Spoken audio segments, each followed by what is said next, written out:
জাতীয় সংসদ নির্বাচনের আগে ৫ সিটি কর্পোরেশনে ধাপে ধাপে ভোট গ্রহণ সম্পন্ন করেছে নির্বাচন কমিশন ইসি। ইতোমধ্যে শেষ হয়েছে গাজীপুর, খুলনা, বরিশালের ভোট। আগামীকাল বুধবার শেষ ধাপে সিলেটে ভোট যুদ্ধ শুরু হচ্ছে। ইলেকট্রনিক ভোটিং মেশিন ইভিএম হতে যাওয়া এই নির্বাচনেও যাতে সুষ্ঠু ও সুন্দর পরিবেশে শেষ হয় সেজন্য সর্বাত্মক প্রস্তুতির পাশাপাশি বেশ সতর্ক ইসি। অন্যতম বড় রাজনৈতিক দল বিএনপি অংশগ্রহণ ছাড়াই সিটির এই নির্বাচন হলেও বরাবরই ইসি ভালো ভোট করে রাজনৈতিক দলগুলো আস্থা অর্জনের চেষ্টা করেছে বলে জানা গেছে। তবে গাজীপুর ও খুলনা অনেকটা শান্তিপূর্ণ ভোট সারলেও বরিশালে ভোটের দিন ইসলামী আন্দোলন বাংলাদেশের মেয়র প্রার্থীকে রক্তাক্ত করায় ঘটনা বিব্রতিকর অবস্থায় পড়েছিল নির্বাচন কমিশন। তাই আগামীকালের ভোটকে কেন্দ্র করে যাতে এমন পরিস্থিতি ফের তৈরি না হয় সেজন্য সতর্ক কমিশন।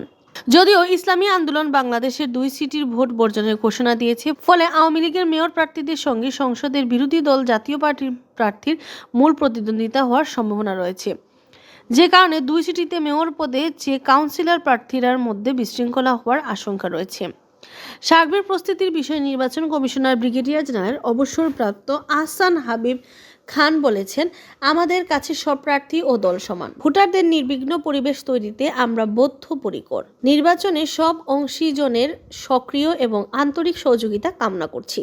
ইসি সূত্রে জানা গেছে, বরিশালে ভোটের মাঠে মেয়রের উপর হামলার ঘটনায় অনেকটাই ভাবিয়ে তুলেছে ইসিকে। পাশাপাশি সেখানে ভোটের পরও পরিস্থিতি অবনতি হওয়ার আশঙ্কা দেখা দিয়েছিল, যে কারণে সিলেট, রাজশাহীতেও কোনোভাবে যেন আইন শৃঙ্খলা পরিস্থিতি অবনতি না ঘটতে পারে সেজন্য কঠোর নির্দেশনা দেওয়া হয়েছে ইসির পক্ষ থেকে।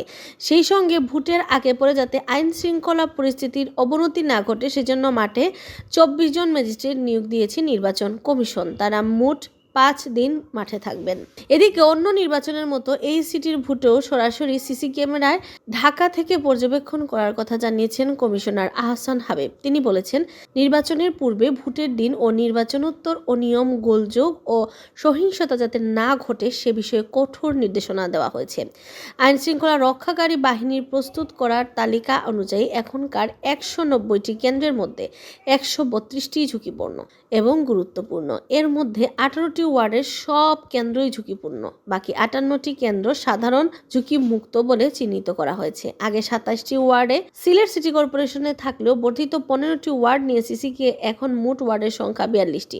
79.50 বর্গ কিলোমিটার আয়তনের এই মহানগরীতে ভোটার সংখ্যা 4,87,753 জন।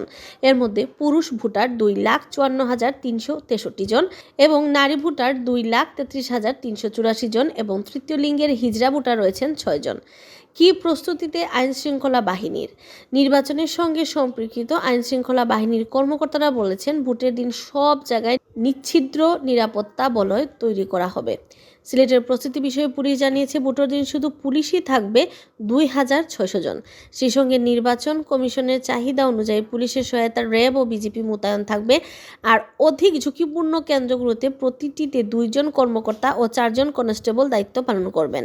এছাড়াও গুরুত্বপূর্ণ কেন্দ্রে 1 জন কর্মকর্তা ও 4 জন কনস্টেবল ও সাধারণ কেন্দ্রগুলোতে প্রতিটিতে 1 জন কর্মকর্তা ও 3 জন কনস্টেবল দায়িত্ব পালন করবেন। সিলেট মেট্রোপলিটন পুলিশের অতিরিক্ত উপকমিশনার সুদীপ দাস বলেছেন, নির্বাচন শান্তিপূর্ণভাবে করতে আমাদের সব প্রস্তুতি শেষ হয়েছে। ভোটের দিন কেন্দ্রে কেন্দ্রে নিরাপত্তা ব্যবস্থা থাকবে।